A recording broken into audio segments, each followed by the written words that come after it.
Olá, tudo bem? Começa agora mais um HCcast. O assunto de hoje é a Semana Mundial das Imunodeficiências, que vai do dia 22 ao dia 29 de abril. O papo de hoje é com o professor Pércio Roxo Júnior sobre essas doenças que atacam milhares de pessoas em todo o mundo. Professor Pércio Roxo, o senhor está feliz com o Palmeiras, né? Muito feliz há muitos anos, desde 1951, que eu não era nascido, mas tenho notícias que o Palmeiras encantou o mundo naquela época com a conquista do seu Mundial. Por falar em mundo, professor,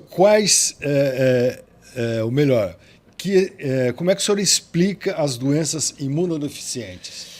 As imunodeficiências, elas são doenças que afetam a imunidade, afetam a resistência. A maioria delas começa na criança, embora em torno de 20 a 25% dessas doenças comecem na vida adulta. Então, elas são classificadas em dois grandes grupos, né? Uma que são as imunodeficiências primárias, que são aquelas de base genética, ou seja, a pessoa nasce com um defeito genético e essas predominantemente começam na criança.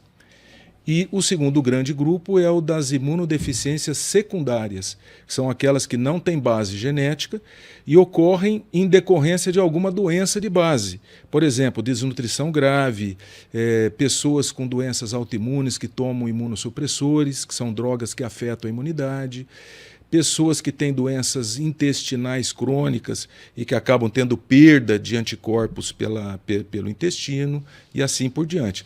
As imunodeficiências secundárias são muito mais frequentes do que as imunodeficiências primárias, que são aquelas de base genética. Professor, o senhor falou de dois tipos. Qual é a maior porcentagem de uma e qual é a da outra? Isso, exatamente o que eu falei. As imunodeficiências secundárias são muito Mas de cada 10 casos, por exemplo... De cada 10 casos, 2 são de imunodeficiências genéticas primárias e 8 são de imunodeficiências secundárias. As imunodeficiências genéticas, que são as primárias, elas fazem parte do grupo das doenças raras, embora não sejam tão raras assim para um centro de referência como o nosso, por exemplo. Mas elas são inclusas no grupo das doenças raras. Já as imunodeficiências secundárias, elas existem com frequência para praticamente todas as especialidades médicas. Todos os médicos, independente da especialidade, podem se deparar com pacientes com imunodeficiências secundárias, porque vai depender muito da doença de base que esse indivíduo tem, né? Então, se for, por exemplo, um psiquiatra que usa, um neurologista que usa anticonvulsivante, o barbitúrico, por exemplo, né, o fenobarbital, que é tão utilizado para crises convulsivas, e o seu uso em longo prazo pode afetar a imunidade com a produção de anticorpos. Isso não é primário, isso não é genético, isso é secundário ao uso de uma medicação. Então, as secundárias, elas fazem parte da rotina médica. Já as primárias não, são um grupo mais restrito. Professor, quando o senhor falou de genética, que é o grupo menor, detectar é difícil e como é que detecta? Bom, clinicamente existem algumas pistas para levar o médico a suspeitar de que o paciente tem uma imunodeficiência primária, que a gente chama de sinais de alerta ou sinais de alarme. Então, infecções graves precoces, por exemplo, infecções repetidas, infecções que têm uma evolução não muito habitual, são aquelas que se arrastam, aquelas que se complicam, né, levando o paciente para hospitalização. Infecções que cursam com sequelas pulmonares, por exemplo, sequelas neurológicas, afetando o desenvolvimento neuropsicomotor, no caso da criança. Infecções que agravam o estado nutricional, levando a desnutrição importante. Então, essas pistas, manifestações de autoimunidade, né, que pode ocorrer tanto no sangue, com redução do número de células, como em alguns outros órgãos. A história familiar para uma imunodeficiência. Então, por exemplo, você tem um paciente cujo irmão faleceu por uma imunodeficiência. Esse sinal de alerta é muito importante. Então, existem essas pistas clínicas que podem fazer com que o médico suspeite. Em seguida, ele vai para o exame laboratorial, ou para os exames laboratoriais. E aí sempre se começa com exames mais simples, né, até chegando nos exames mais complexos, como o sequenciamento genético, já disponível no Brasil, inclusive aqui na nossa instituição. Tem cura? Tem cura na dependência da imunodeficiência, que é um grupo heterogêneo de doenças, né? Hoje nós temos aproximadamente 480 doenças, são muitas, né? E muito heterogêneas. Mas dependendo do tempo de diagnóstico, se ele é muito precoce, muitas delas têm cura, cura definitiva. Por exemplo, com transplante de células troncos hematopoéticas. Nós temos pacientes aqui que foram diagnosticados precocemente, ou pela história familiar, ou porque nós fizemos sequenciamento genético, enfim, foram diagnosticados muito precocemente, antes do desenvolvimento de sequelas, e foram transplantados com cura completa do quadro. Então, o transplante é um dos exemplos de tratamento que pode levar à cura. Outro exemplo que pode levar à cura, mas que ainda não tem estudos no Brasil, só fora do Brasil, é a terapia gênica, né? Então, algumas delas já estão sendo tratadas com terapia gênica com bons resultados. Isso falando em termos de cura. Mas a grande maioria delas tem tratamento, né? Tratamento que mantém o paciente numa boa condição clínica, tratamento que pode prevenir o desenvolvimento de sequelas e até reduzir a mortalidade. No caso ainda das doenças genéticas, o transplante de medula, ele tem um limite de tempo para ser feito? Ele não tem um limite, mas quanto antes ele for feito, preferencialmente antes do desenvolvimento de sequelas graves, melhor. Melhores os resultados, a sobrevida é maior. Eu vou dar o exemplo de uma delas, que é uma imunodeficiência clássica, que é a doença da bolha, do garoto da bolha. Você deve se recordar da década de 70, né? Que são as imunodeficiências combinadas graves, as SCIDs. As SCIDs, quando são diagnosticadas e transplantadas, o paciente transplantado antes do 3º mês de vida, o índice de cura chega a 98%. Então é muito grande, por uma doença que é potencialmente fatal, né? Até uns anos atrás, Marcos, quase todas as crianças com SCID faleciam antes do 1º ano de vida. Hoje nós temos pacientes com SCID adultos, né, que foram transplantados precocemente antes do desenvolvimento de sequelas e têm uma vida adulta, hoje são adultos e com uma qualidade de vida normal. Então depende muito o grande segredo é o diagnóstico. O diagnóstico tem que ser precoce para que o tratamento de precisão seja instituído o mais precocemente possível. Agora, professor, se eu falar em diagnóstico precoce, essa criança ela tem nas unidades básicas de saúde profissionais com esse conhecimento ou com feeling de atentar para um problema que possa se levar a uma doença imunodeficiente? Certo, uma imunodeficiência. Definir isso. Nós temos 3 estudos publicados com a nossa participação aqui, da divisão, avaliando justamente o conhecimento médico sobre essas doenças. E, infelizmente, o resultado é ruim. Tanto para pediatras como para clínicos, de um modo geral. O clínico que vê o adulto, numa unidade básica, e o pediatra que vê a criança. Tanto para o clínico como para o pediatra, o índice de conhecimento sobre os sinais de alerta, como proceder, como suspeitar de uma imunodeficiência congênita, o índice de conhecimento ainda é precário. E isso não ocorre só no Brasil, isso ocorre fora do Brasil também. Nós temos 2 estudos feitos no Brasil e um estudo com a nossa participação fora do Brasil. E são semelhantes os resultados. Então, é preciso que campanhas educativas, educação médica continuada seja frequentemente, persistentemente colocado no campo dessas doenças, para que os médicos possam suspeitar mais rápido e, na impossibilidade de iniciarem uma investigação na unidade, encaminharem para um centro de referência, que hoje existem vários no Brasil. A outra parte do início da conversa é sobre as secundárias. Essas já são adquiridas. Sim. E o senhor citou o exemplo de uma medicação que pode provocar a doença. Nesse caso também, é o profissional que não está atento a essa possibilidade ou ali houve sei lá, um exagero no uso da medicação? Não, não, sem exagero. É que, na verdade, no caso das imunodeficiências provocadas ou secundárias ao uso de drogas, é porque geralmente o paciente precisa daquela medicação. E um dos efeitos colaterais dessa medicação é afetar a imunidade em diferentes pontos da imunidade. Então, eu citei o exemplo dos anticonvulsivantes, que são um dos grupos mais utilizados em crianças, adultos também, mas mais em crianças, por conta de crises convulsivas, epilepsia, etc., que frequentemente causam deficiência na produção de anticorpos. Mas existem muitas outras, né? Vários imunossupressores que os reumatologistas usam para tratar suas doenças reumatológicas também afetam a imunidade em pontos diferentes, né? Então, assim, muitas vezes não é que o profissional erra na prescrição, ele está prescrevendo a medicação correta para tratar aquela doença que o paciente tem. Entretanto, existem efeitos colaterais. E um dos efeitos colaterais de algumas dessas medicações são imunodeficiências. Professor, o estilo de vida tem relação com essa doença que já não é mais daquele grupo de genéticas, mas o estilo de vida, ele permite surgir essas doenças? Sem dúvida.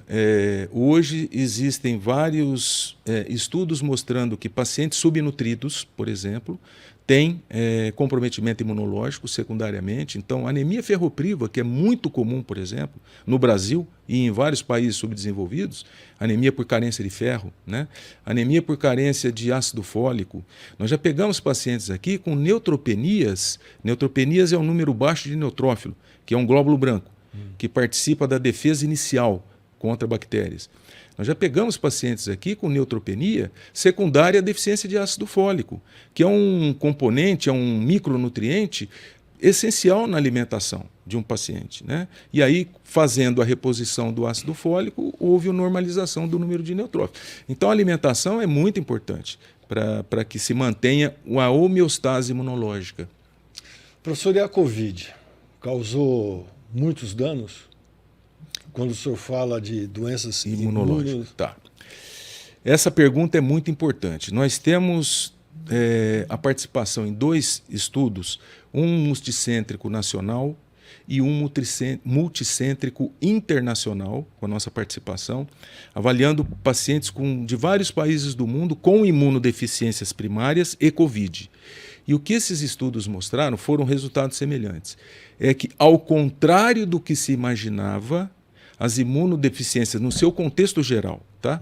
No seu contexto geral, não foram associados a quadros mais graves ou quadros complicados de Covid. Diferente do que aconteceu com outras doenças, como a hipertensão arterial descompensada, diabetes descompensada, obesidade mórbida, né? Que foram fatores muito relacionados com gravidade na Covid. Por outro lado, nas imunodeficiências não houve essa associação. Isso é uma coisa que tranquiliza um pouco, embora exista indicação para esses pacientes serem vacinados, mesmo assim, mas isso tranquiliza muito os familiares desses pacientes que têm imunodeficiências primárias, né? Que a sua doença de base, no seu contexto geral, não é um fator de risco para agravamento do Covid. Uma boa notícia. Excelente. Professor, e que avanços tem no tratamento? No tratamento, nós temos o transplante, que já vem sendo realizado há muito tempo, né? Nós temos a terapia gênica, ainda não disponível no Brasil, mas em alguns países sim, com resultados bons para algumas doenças e não bons para outras, tá? E atualmente nós temos um grupo muito grande de medicamentos que são chamados terapia-alvo. O que é terapia-alvo? É aquela medicação que atua exatamente no ponto do problema, né? Então é a chave e a fechadura. A terapia-alvo, ela depende do quê? Depende do diagnóstico. Eu preciso saber qual é o defeito exato, né? Então eu vou dar um exemplo para você. Nós temos 3 pacientes aqui com um defeito na via JAK-STAT, né? Que é um defeito muito raro, mas muito raro, uma das imunodeficiências mais raras que existem, diagnosticada geneticamente, claro, né? Confirmação pelo teste genético. Nós temos 3 pacientes, onde a terapia-alvo é um inibidor dessa via. E os 3 pacientes estão usando o inibidor dessa via, que é uma medicação, né? Com resultado excelente. com ótima qualidade de vida, recuperação do ganho ponderal, não internaram mais. Então isso se chama terapia-alvo. Isso é o que está mais em ponta atualmente no campo do tratamento das imunodeficiências. Mas, repito, para que possa se fazer a terapia-alvo, é importante que se conheça o exato mecanismo alterado, porque aí a terapia vai direcionada para aquele problema. E isso depende do diagnóstico. E é feito aqui. A gente faz muita coisa aqui, muita coisa. Professor, nós estamos na Semana Mundial das Imunodeficiências. Existe nessa semana um slogan ou alguma campanha, ou é apenas discutir o tema para que mais pessoas conheçam o tema? Isso. Na verdade, na Semana Mundial, muitos serviços fazem diferentes campanhas educativas visando principalmente a população. Então, vários. A sociedade, o Grupo Brasileiro de Imunodeficiência, Bragide, é um deles, que provavelmente vai começar a fazer. A Sociedade Brasileira de Alergia e Imunologia, a SBAI. A Sociedade Brasileira de Pediatria, através do seu comitê científico de imunologia, do qual faço parte, né? A nossa divisão aqui vai fazer, onde os médicos residentes vão gravar vídeos educativos, vídeos curtos educativos e de diferentes aspectos das imunodeficiências e colocar no Instagram da divisão, que depois eu gostaria até de passar, né, para vocês, para que vocês possam divulgar. Então, na verdade, muita gente trabalha de forma educativa nessa semana, com vídeos, com materiais escritos, com panfletos, com palestras para pacientes. Nós já fizemos aqui palestras para pacientes. Então, existem várias formas de divulgar o conhecimento dessas imunodeficiências. Professor, que conselho o senhor pode dar para um colega médico, médica, que atua no atendimento a crianças, principalmente, e adultos também que possam desenvolver essas doenças? Estar atentos aos sinais que podem ser compatíveis com essas doenças. Estar atento aos sinais de alerta. Então, quem trabalha na linha de frente, que é o pediatra geral, que vê a criança, o clínico que atende o adulto, eles têm que estar alertas a esses sinais de alarme, né? Porque uma vez que o paciente tenha algum desses sinais de alarme, ou ele inicia a investigação onde ele se encontra, no centro em que ele se encontra, ou se ele não tiver possibilidade, ele tenta encaminhar para um centro de referência, que hoje nós temos centros distribuídos em várias regiões do país, mas a maioria deles localizados no estado de São Paulo. Então, o conhecimento, o reconhecimento desses profissionais para esses sinais de alarme, para ou iniciar a investigação ou, na impossibilidade de, encaminhar para um centro de referência. Muito bem. Professor Pércio Roxo Júnior, muito obrigado pela sua participação no programa de hoje. Eu que agradeço.